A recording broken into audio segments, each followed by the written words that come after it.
I wish I had more time for you, Ms. Campbell, but I've seen a lot of activist judges, and I'm not saying you're the most activist, but the list you're on, it sure doesn't take long to call the roll. Let me finish with this question. I'm going to end as I began, Judge Lopez. You have more sympathy for criminals than victims, don't you? Do you know Micah Smith? Michael Smith, Senator? Micah, M-I-C-H. I don't believe I know a Micah Smith, Senator, no. You're embarrassed to answer my question, aren't you? Today, we're diving into a jaw-dropping Senate Judiciary Committee hearing that left the room in stunned silence. Senator John Kennedy grilled one of President Biden's judicial nominees in a way that had people questioning everything about the nominee's past rulings and judgments. From controversial sentencing decisions to her defense of those actions, this exchange is one for the history books. Trust me, you're going to want to see this. Senator Kennedy wasted no time. He came in prepared, armed with specific cases from the nominee's past. His opening question set the tone. You have more sympathy for the criminal than the victim, don't you? Senator, I worked on behalf of victims of crime zealously as a prosecutor. As a judge, I listened carefully to understand impact on victims, and I have always take that into account. Do you know Micah Smith? Michael Smith, Senator? Micah, M-I-C-H. I don't believe I know a Micah Smith, Senator, no. Okay. I bet the victims of Micah Smith remember Micah Smith if you don't. Senator, there was a defendant I sentenced named Michael Smith. Mr. Smith molested a 4-year-old girl, didn't he?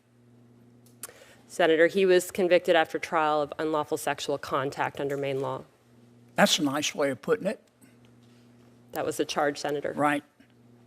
Mr. Smith molested a 9-year-old girl, didn't he? Senator, again, he was convicted of unlawful sexual contact against 2 children. In that case, I did impose the sentence the state requested. At oral argument, this is how Mr. Smith's conduct was described. Quote, you heard this testimony. All of the abuse is done in the same fashion. Smith would rub his fingers in a circular motion on the vagina of each child, and he did so repeatedly. Now, where I come from, we call that sexual abuse.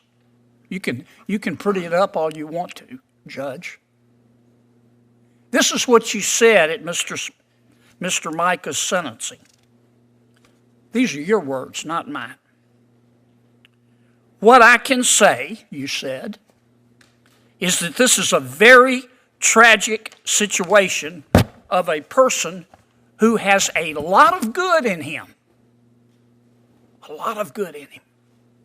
Having done a very reprehensible thing to 2 young children causing extreme damage. Did I read that correctly? Senator, in that case, I imposed the sentence the state requested. Did I read your quotation correctly? Senator, that I think is a portion of what I said at sentencing. My focus was on... But the words I read, are they correct? That's what was reported in the paper, Senator. I have not seen a transcript of the sentencing. I bet the victims remember, Judge. You might have forgotten, just like you forgot his name, but I bet the victims remember. And then you handed down a sentence. You gave Mr. Smith 12 years, but you suspended 6 of them, didn't you? Senator, that was at the recommendation of the state because but it was your ruling. Is that an accurate statement of your ruling? Senator, I accepted the state's recommendation that 6 years should be suspended so that Mr. Smith would be required to participate in sex offender treatment. I appreciate the lengthy explanation, but I think it's pretty simple question. That was your sentence, right? Yes, I imposed the sentence the state requested in that case. Are you familiar with the Bangor Daily News? I am the Bangor Daily News senator. Right.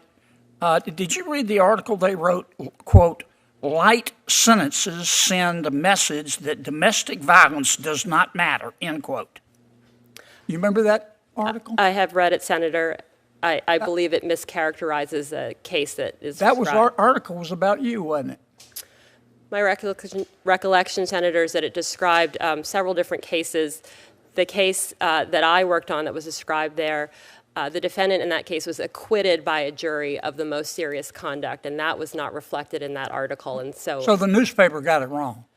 that was an op-ed that I believe misunderstood what happened, which is the jury acquitted the defendant of the most serious conduct that he was charged with. I was not the fact finder in that case, and so at sentencing I was bound by the jury's verdict. Let me ask you, I'm going to run out of time here. I wish I had more time for you, Ms. Campbell, but I've seen a lot of activist judges, and I'm not saying you're the most activist, but the list you're on, it sure doesn't take long to call the roll. Let me finish with this question. I'm going to end as I began, Judge Lopez. You have more sympathy for criminals than victims, don't you? Senator, I have the support of the Maine Coalition to End Domestic Violence and the Maine Coalition Against Sexual Assault. I believe that support is a reflection of the work I did as a prosecutor, as well as the care I take with cases involving victims as a judge. You're embarrassed to answer my question, aren't you? Thank you to the nominees for being here. I'm sorry that I was unable to preside, but in the capable hands of my colleague, Peter Welch. Judge Lopez. The nominee tried to defend her record, citing support from coalitions against domestic violence and sexual assault. But Kennedy's critique overshadowed her words. The hearing ended with more questions than answers. This hearing wasn't just about one judge or one case. It's about the bigger question. How do we balance fairness in our justice system with accountability for the most heinous crimes? Senator Kennedy made his stance clear, but what about you? Do you think this nominee should be confirmed, or are her past rulings disqualifying? Let me know in the comments, and don't forget to share this video if you found it eye-opening.